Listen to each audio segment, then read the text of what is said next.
कहानी की शुरुआत में हम देखते हैं कि एक रशियन फैसिलिटी से 15 किलो प्लूटोनियम चोरी हो गया है। उनका अनुमान था कि टेररिस्ट इसका इस्तेमाल न्यूक्लियर वेपन बनाने के लिए करने वाले थे। अगर उनके हाथ एक न्यूक्लियर ट्रिगर लगा और एक साइंटिस्ट जो उसे जोड़ सके तो वो कहीं भी एक बड़ा न्यूक्लियर ब्लास्ट कर सकते थे। उन्हें यकीन था कि ये प्लूटोनियम ईरानियन टेररिस्ट के पास जा रहा है जो नहीं चाहते कि ईरान और अमेरिका के बीच किसी भी तरह का शांति समझौता हो। और जानकारी के लिए वो लोग ईरानियन एम्बेसी जाते हैं पर वहां से भी उन्हें कोई मदद नहीं मिलती। इसके बाद हम माइक नाम के लड़के को देखते हैं जो अपनी गर्लफ्रेंड के साथ स्पेन में छुट्टियां मनाने आया हुआ था। दोनों वहां खूब एंजॉय करते हैं और माइक ये सब कुछ अपने फोन में रिकॉर्ड कर रहा था क्योंकि आज का दिन उसके लिए बहुत खास था। उसने कैटरीना को शादी के लिए प्रपोज किया जो देख कैटरीना बहुत खुश होती है और वो उसे शादी के लिए हाँ कह देती है। इसी खुशी में माइक अपनी एंगेजमेंट को सेलिब्रेट करने के लिए एक ड्रिंक लेने जाता है, पर जब वो ड्रिंक ले रहा था तभी कुछ हथियारबंद लोग बोट से उतरते हैं और वहां मौजूद लोगों पर फायरिंग करने लगते हैं। माइक दौड़कर कैटरीना के पास जाने की कोशिश करता है पर इस दौरान उसे भी गोली लग जाती है। उसके पैर से बहुत ज्यादा खून बह रहा था पर तभी उसने कैटरीना को देखा जो बहुत डरी हुई थी। माइक ने उसके पास जाने की कोशिश की पर तभी एक टेररिस्ट उसकी आंखों के सामने कैटरीना को गोली मार देता है। अपने आखिरी पलों में वो सिर्फ माइक को याद कर रही थी पर ये बेरहम लोग उसे घसीटकर जमीन पर गिरा देते हैं और एक आदमी उसे दोबारा से गोली मार देता है जिसके बाद वो माइक के सामने ही दम तोड़ देती है। इस टेररिस्ट अटैक में कैटरीना समेत कई सारे इनोसेंट लोग मारे जाते हैं। उस एक पल ने माइक की जिंदगी को हमेशा के लिए बदल कर रख दिया। इसके 18 महीने बाद हम माइक को देखते हैं जो अभी तक जिंदा था। गोली लगने वालों में वो अकेला था जो बच गया, पर अब उसकी दुनिया पूरी उजड़ चुकी थी। उसे बहुत पछतावा था कि वो कैटरीना को बचाने के लिए कुछ नहीं कर सका। हालांकि माइक हाथ पर हाथ रखकर बैठने वालों में से नहीं था। वो उन लोगों से बदला लेना चाहता था जिन्होंने ये टेररिस्ट अटैक प्लान किया था। इन 18 महीनों में उसने लड़ने और हथियार चलाने की ट्रेनिंग ली और अब वो इतना घातक हो गया था कि वो अकेला उनके पूरे गिरोह को खत्म कर सकता था। लेकिन समस्या ये थी कि दुश्मन उसके देश में नहीं थे। उस दिन बीच पर अटैक करने वाले टेररिस्ट इराक से आए थे जहां जाने के लिए उसे लंबी प्लानिंग की जरूरत थी। जिहादियों के गिरोह में शामिल होने के लिए उसने हर दिन खुद को तैयार किया। इस्लाम और जिहाद की किताबों को उसने इस कदर अपने जहन में उतार लिया कि उसे देखकर कोई बता ही नहीं सकता था कि वो एक जिहादी नहीं है। हर रात एक सीक्रेट आईपी एड्रेस से वो उन टेररिस्ट से उर्दू और अरबी भाषा में बात करता है। वो उन्हें भरोसा दिलाता है कि वो भी उनकी तरह बनना चाहता है और अपने भाइयों की मौत का बदला लेना चाहता है जिन्हें उन अमेरिकियों ने मार डाला। सामने से उसे एक वीडियो भेजा जाता है। जब माइक ने उसे प्ले किया तो उसमें उसे कुछ अमेरिकन सोल्जर्स दिखाई दिए जो इराक के आम लोगों को मार रहे थे। इसी वीडियो का इस्तेमाल करके उनका लीडर अल मसूर नए टेररिस्ट को अपने गिरोह में शामिल करता था और ये वही आदमी था जिसने कैटरीना पर आखिरी गोली चलाई थी। महीनों तक उनसे बात करने के बाद आखिरकार उसे उनसे मिलने का मौका मिल ही गया। माइक चुपचाप उनके ऑर्डर्स को फॉलो करते हुए लीबिया में आता है जहां उसे कुछ लोग मिले जो उसे एक आदमी के पास लेकर जाते हैं। उन्होंने उसका चश्मा और बैग उतरवाया और उसकी अच्छे से जांच की ताकि ये पक्का किया जा सके कि वो कोई जासूस तो नहीं। इसके बाद उसे अल मसूर के सामने पेश किया जाता है। अल मसूर उससे इस्लाम के बारे में ऐसे ऐसे सवाल पूछता है जो सिर्फ एक सच्चे मुसलमान को ही पता होते, पर माइक उसके हर सवाल का बिल्कुल सही जवाब देता है। वो कहता है, मैं कुर्बान होने के लिए तैयार हूँ, आपका भरोसा जीतने के लिए मुझे क्या करना होगा। अल मसूर थोड़ी देर सोचता है और इसी बीच माइक ने एक छोटे से ब्लेड से अपने हाथ पर लगे टेप को काटना शुरू कर दिया, पर इससे पहले वो उसे मार पाता अचानक कोई उसके सर में गोली मारता है जिससे वो तुरंत मर गया। जल्द ही यूएस फोर्सेज उन पर हमला कर बाकी टेररिस्ट को भी मार डालती है। माइकल मसूर को अपने हाथों से मारना चाहता था, इसलिए उसके मरने के बाद भी वो उसे तब तक चाकू से स्टैब करता रहता है जब तक यूएस मिलिट्री ने उसे अरेस्ट नहीं कर लिया। इसके 30 दिन बाद हम माइक को फिर से देखते हैं जो अपने असली रूप में वापस आ चुका था। इन 30 दिनों में एफबीआई ने उससे अच्छे से पूछताछ की। यहाँ पता चलता है कि वो उस पर पिछले 7 महीनों से नजर रख रहे थे। वो जो करना चाहता था एफबीआई ने उसे वो करने दिया क्योंकि सिर्फ वही था जो उन्हें अल मसूर के इतने पास ले गया। उसके बिना वो उसे कभी नहीं पकड़ पाते। इसके बाद एफबीआई की डेप्यूटी डायरेक्टर आयरीन खुद उससे मिलने जाती है और कहती है, हम समझ नहीं पा रहे कि तुम्हारे साथ क्या करें। बहुत से लोग चाहते हैं कि तुमने जो किया है उसके लिए हम तुम्हें जेल में डाल दें, पर मैं तुम्हारी मदद कर सकती हूँ अगर तुम हमारा साथ दो। वो चाहती थी कि माइक सीआईए के लिए काम करे, पर माइक कहता है, आपको नहीं लगता कि मैंने 18 महीने पहले ये सोचा होगा कि मुझे सीआईए ज्वाइन करना चाहिए। पर मैंने मंसूर को अपने दम पर ढूंढने की ठानी, क्योंकि मुझे पता था मैं कर सकता हूँ। आयरीन समझ गई कि ये ऑर्डर फॉलो करने वालों में से नहीं है, इसलिए वो उसे आखिरी बार समझाते हुए कहती है कि या तो वो उनके साथ मिलकर काम करे या फिर उसे जेल में डाल दिया जाएगा। आयरीन अपने बॉस के पास जाती है और उन्हें बताती है कि ये लड़का कमाल का है, बदला लेने के लिए ही सही, पर उसने खुद को जिस तरह ट्रेन किया हम वैसी ट्रेनिंग किसी को नहीं दे सकते। पर उसका बॉस कहता है परेशानी ये है कि ये किसी की नहीं सुनता, सबसे जबान लड़ाता है। उसकी बातें सुनकर डायरेक्टर उसे एक मौका देने को तैयार था, पर उसे टीम में शामिल करना है या नहीं ये उसके हाथ में नहीं था। एक और आदमी है जिसके सामने उसे खुद को साबित करना होगा और वो इसे दूसरा मौका नहीं देगा। इसके बाद हम उस आदमी को देखते हैं जो CIA के सबसे बेस्ट ऑफिसर्स को ट्रेन करता था। इस आदमी का नाम हार्ली है। जब से उसने माइक की प्रोफाइल देखी थी तब से ही वो उसे नापसंद करने लगा था। माइक की आंखों में पट्टी बांधकर उसे शहर से दूर सुनसान जंगलों में ले जाया जाता है, जहां उसे उसके अगले मिशन के लिए ट्रेन किया जाना था। अपनी पहली मुलाकात में ही हार्ली माइक से बिल्कुल भी अच्छे से पेश नहीं आता और कहता है मुझसे नजर मिलाकर बात कर, और जब मुझसे बात करोगे तो मुझे सर कहकर बुलाओगे। हार्ली जानना चाहता था कि वो यहाँ किस लिए आया है, क्योंकि अगर वजह पता नहीं होगी तो उसके जैसे लड़के उसकी ट्रेनिंग में एक दिन भी नहीं टिक पाएंगे। पर माइक उसे अपनी बैक स्टोरी बताकर और टाइम वेस्ट नहीं करना चाहता था। वो बोला ठीक है, फिर एक काम करो, मुझसे लड़के देखो, 20 सेकंड्स में पता चल जाएगा कि मैं आपके सिलेक्शन प्रोसेस में खरा उतरता हूँ या नहीं। हार्ली को ऐसे लोगों का कॉन्फिडेंस तोड़ने में बहुत मजा आता था, इसलिए वो बिना देर किए उसे ग्राउंड में ले जाता है। अब दोनों एक दूसरे के आमने सामने थे। हार्ली कहता है मारो मुझे, पर माइक ने जैसे ही उस पर हमला किया वो उसे एक झटके में नीचे गिरा देता है और उसकी गर्दन पर चाकू रख देता है। बस उसका एक वार और माइक वहीं के वहीं लाश बन जाता। ये तो साफ हो गया था कि वो उससे बेस्ट नहीं है, पर अब ये देखना बाकी था कि क्या माइक यहाँ मौजूद लोगों में से बेस्ट है कि नहीं। ये जानने के लिए वो उसकी विक्टर से फाइट करवाता है। विक्टर ने जैसे ही उस पर चाकू से वार किया, माइक ब्लेड को ही पकड़ लेता है और उसे बहुत मारता है। विक्टर बोला भला ब्लेड कौन पकड़ता है, पर यही चीज तो उसे दूसरों से ज्यादा खतरनाक बनाती थी। दोनों में जबरदस्त फाइट होती है, पर आखिर में माइक ये लड़ाई जीत जाता है। इसके बाद उन्हें और ट्रेन करने के लिए उन सबको एक स्पेशल ग्लासेस और एक बिजली का झटका देने वाली जैकेट पहनाई जाती है। उस चश्मे के अंदर उन्हें कुछ लोगों के चेहरे दिखाए जाते हैं।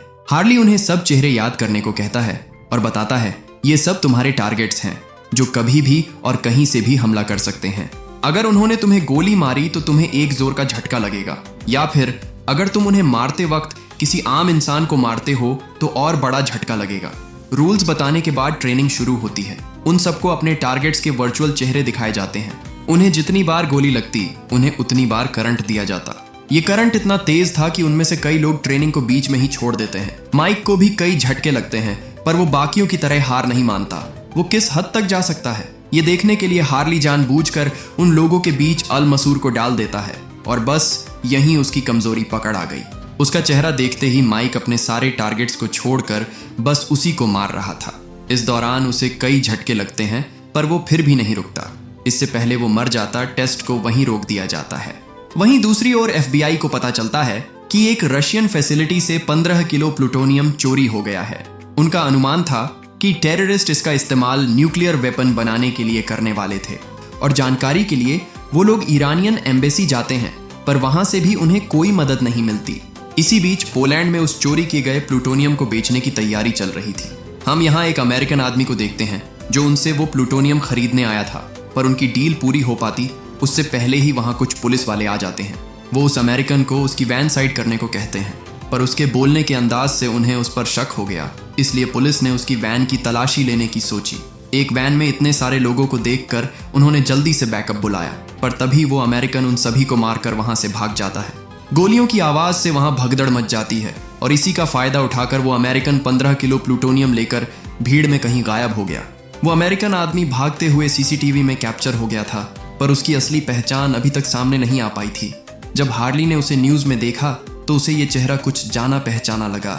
इसके बाद हार्ली आयरीन के पास जाता है और उसे वो CCTV फुटेज दिखाते हुए कहता है, गौर से देखो इस चेहरे को, तुम्हें ये जाना पहचाना नहीं लग रहा?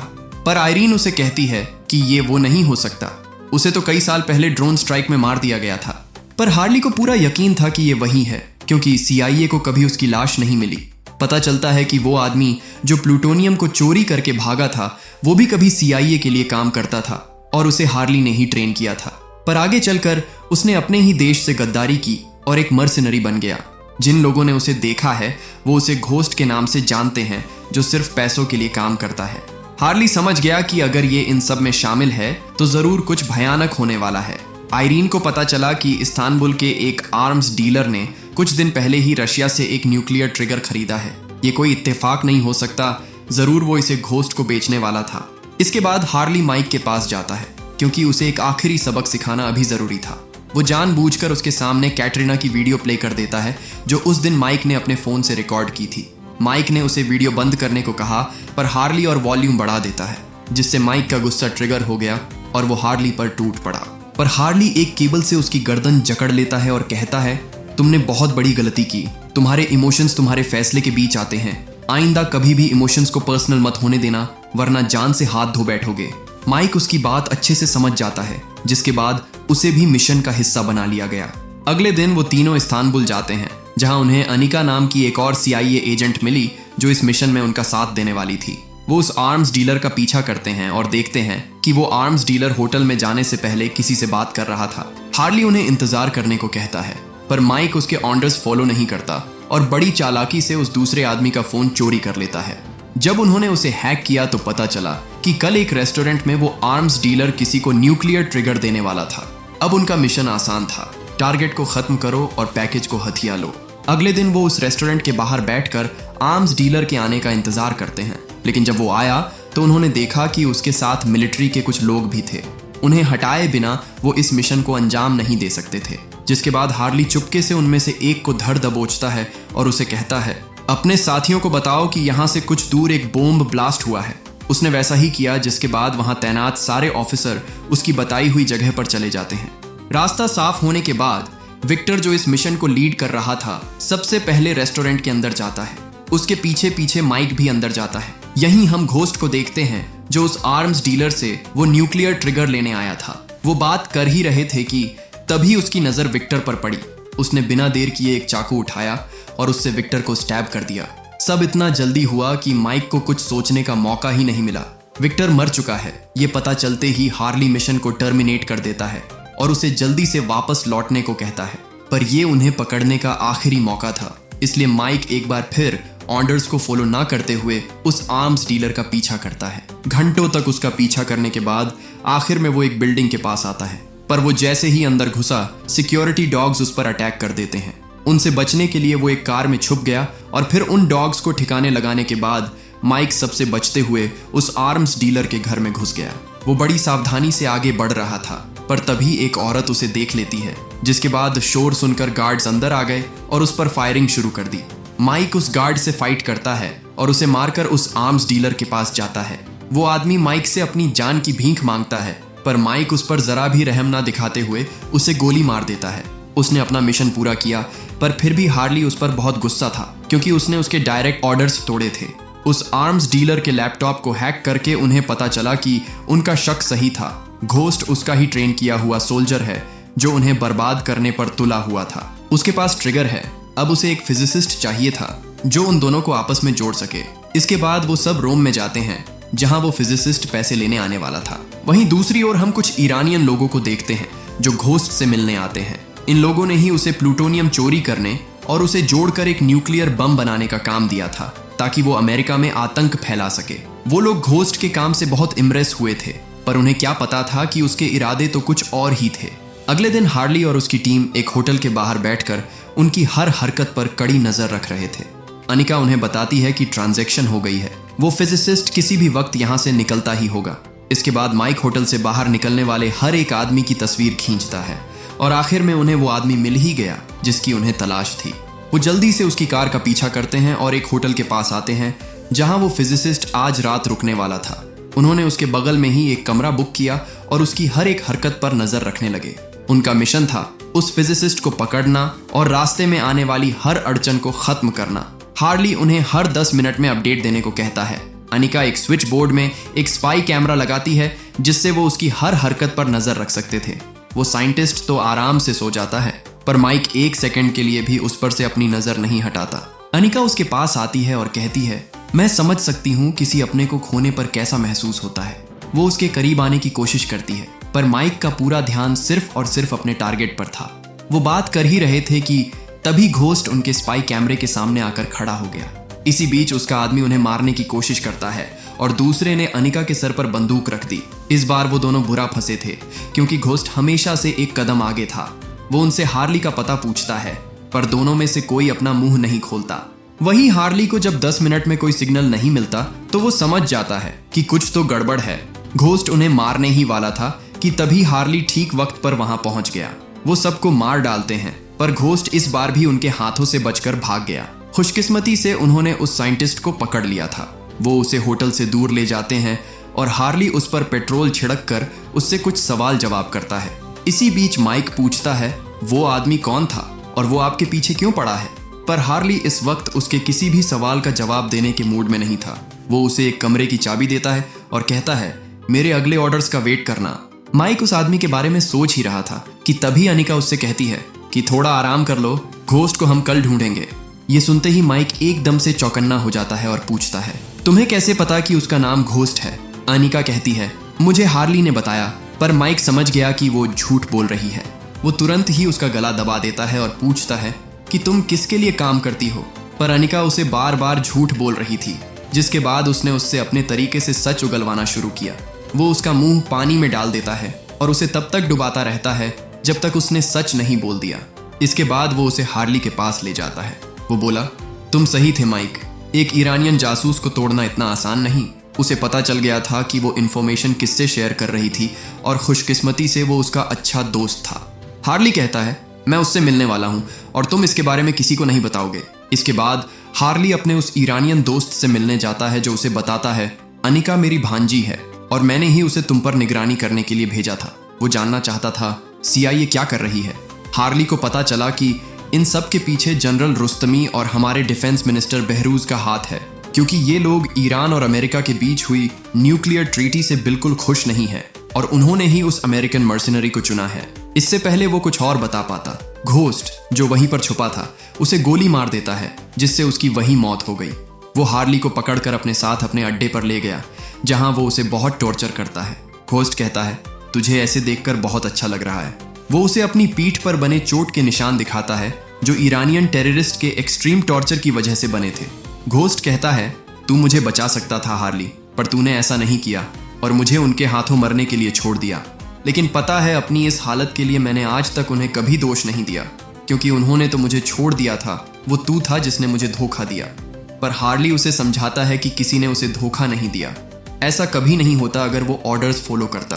तू अपने साथ 10 आदमियों की जान खतरे में डालता और तू जानता था मैं ये कभी नहीं होने दूंगा। उधर माइक को भी पता चल जाता है कि घोस्ट ने उन्हें किडनैप कर लिया है, पर अफसोस अब ये मिशन ईरानियन इंटेलिजेंस एजेंसी और CIA के हाथ में चला गया था। आयरीन उसे कहती है तुम्हारा काम खत्म हुआ, अब तुम घर जा रहे हो। पर माइक कहाँ ऑर्डर्स फॉलो करने वाला था। वो उनका ट्रैकर चोरी कर लेता है और जो ईरानियन ऑफिसर्स अनिका को अपने साथ ले जा रहे थे उन्हें मारकर अनिका को छुड़ा लेता है। उनके पास अब डिफेंस मिनिस्टर बहरूज की लाइव लोकेशन थी, जिसे फॉलो करते हुए वो जितनी जल्दी हो सके उतनी जल्दी उस न्यूक्लियर बम तक पहुंचने की कोशिश करते हैं। इसी बीच घोस्ट हार्ली को बुरी तरह टॉर्चर करता है और उससे उस नए लड़के के बारे में पूछता है, लेकिन हार्ली मर जाता पर कभी उसे माइक के बारे में नहीं बताता। वो कहता है वो भी तेरी तरह सनकी है, हमेशा अपनी मन की करता है, मुझे भी नहीं पता कि वो इस वक्त कहाँ होगा। ये सुनते ही घोस्ट पानी में हाई वोल्टेज की तार फेंक देता है, जिससे हार्ली को जोर का झटका लगा। हार्ली उसे गुस्सा दिलाता है ताकि वो उसे मार दे, पर घोस्ट उसे इतनी आसान मौत नहीं देना चाहता था। बहरूज कहता है जल्दी से अपना पर्सनल मैटर खत्म करो, हमें और भी काम करने हैं। पर हार्ली उसे कहता है कि ये तुम्हारे साथ खेल रहा है, ये बॉम्ब तुम्हारे लिए नहीं है बल्कि उसके लिए है। पर इससे पहले वो कुछ समझ पाते, घोस्ट वहां मौजूद हर एक आदमी को खत्म कर देता है। उसने जल्दी से बम का काउंटडाउन शुरू कर दिया और अगले 19 मिनट में ये न्यूक्लियर बॉम्ब ऐसी जगह पर फटने वाला था जिस जगह से उसे सबसे ज्यादा नफरत थी। वहीं माइक बहरूज को फॉलो करते हुए उसकी लोकेशन पर पहुंच जाता है, जहां उसने देखा कि कुछ लोग सीक्रेटली एक टनल में जा रहे थे। वो बिना देर किए उसके अंदर जाते हैं, पर आगे चलकर उन्हें एक गेट मिलता है जिस पर ताला लगा हुआ था। अनिका आसानी से उसके पार चली जाती है, पर माइक ऐसा नहीं कर पाता, जिसके बाद उसने उसे आगे बढ़ते रहने को कहा। थोड़ी दूर जाते ही उसे बहरूज मिला, जो बुरी तरह घायल था। उसने उसके अंकल को मरवाया था, इसलिए वो भी उसे गुस्से में गोली मार देती है। पर गोली की आवाज सुनते ही घोस्ट एकदम से चौकन्ना हो जाता है और जल्दी से वहां से निकलने लगता है। उधर माइक भी समझ गया कि हालात काबू से बाहर जा चुके हैं, इसलिए वो अपनी कार से सबको उड़ाते हुए सीधा उस टनल के अंदर घुस जाता है। हालांकि जल्दी ही उसकी कार गैस पाइपलाइन में फंस गई, जिससे बहुत बड़ा धमाका हुआ और CIA को उनकी लोकेशन पता चल गई। माइक जल्दी से हार्ली के पास जाता है और उन्हें बचा लेता है। हार्ली उसे बताता है कि न्यूक्लियर बॉम्ब उसी के पास है, तुम्हें उसे पकड़ना होगा। माइक बिना देर किए घोस्ट का पीछा करता है, पर थोड़ी दूर चलते ही उसे अनिका दिखाई दी, जिसे घोस्ट ने पकड़ रखा था। वो बोला, गन नीचे रख दो वरना इसे मार दूंगा। पर वो ऐसा करता उससे पहले ही अनिका सुसाइड कर लेती है। माइक ने उसे पकड़ने की कोशिश की, पर तभी एक और आदमी उसके रास्ते में आ जाता है और जब तक वो उसे ठिकाने लगाता तब तक घोस्ट बहुत दूर जा चुका था। माइक जल्दी से उसका पीछा करता है और उसकी बोट पर कूद जाता है। उन दोनों के बीच जबरदस्त फाइट होती है और उनकी बोट भी अपनी फुल स्पीड पर आगे बढ़ रही थी।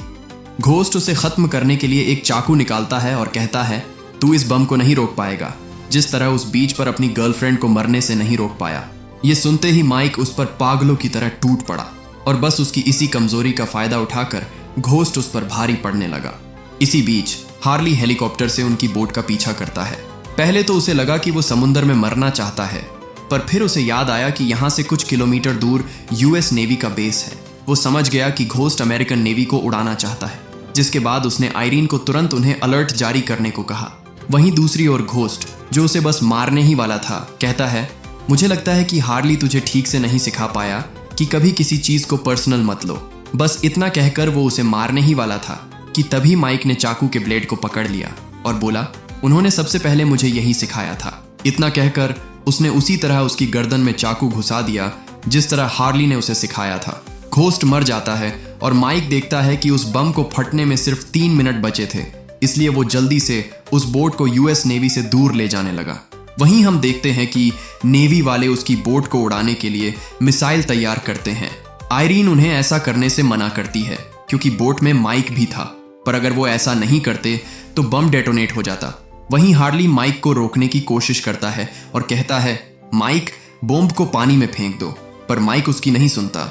वो बोट को जितनी दूर हो सके उतनी दूर ले जाना चाहता था, फिर चाहे इसमें उसकी जान ही क्यों ना चली जाए। लेकिन हार्ली उसे इन्फॉर्म करता है कि US नेवी अगले 20 सेकंड में उसकी बोट को उड़ाने वाली है, वो ज्यादा दूर नहीं जा पाएगा। जिसके बाद माइक मान जाता है और उस बम को पानी में फेंक देता है। एक रस्सी की मदद से उन लोगों ने माइक को ऊपर खींच लिया और नेवी भी उस पर फायर नहीं करती। जल्द ही वो बम डेटोनेट हो गया, जिससे समुद्र में हजारों फीट गहरा सिंकहोल बन जाता है। ये धमाका इतना बड़ा था कि समुद्र में ऊंची ऊंची लहरें उठने लगी, जिससे वहां सुनामी आ जाती है। हार्ली का हेलीकॉप्टर अपने बैलेंस खोकर क्रैश करने लगता है, पर पायलट ने समय रहते उसे संभाल लिया। वहीं नेवी बेस पर भी समुद्र लहरें काफी कुछ तबाह कर देती हैं, पर खुशकिस्मती से इतने बड़े न्यूक्लियर एक्सप्लोजन में किसी की जान नहीं गई। माइक कहता है, आपको मेरे लिए नहीं आना चाहिए था, पर हार्ली जानता था कि अगर वो ऐसा नहीं करता तो शायद एक और घोस्ट पैदा हो जाता। इसके बाद हम माइक को देखते हैं, जो मिशन पूरा होने के बाद दुबई में छुट्टियां मना रहा था।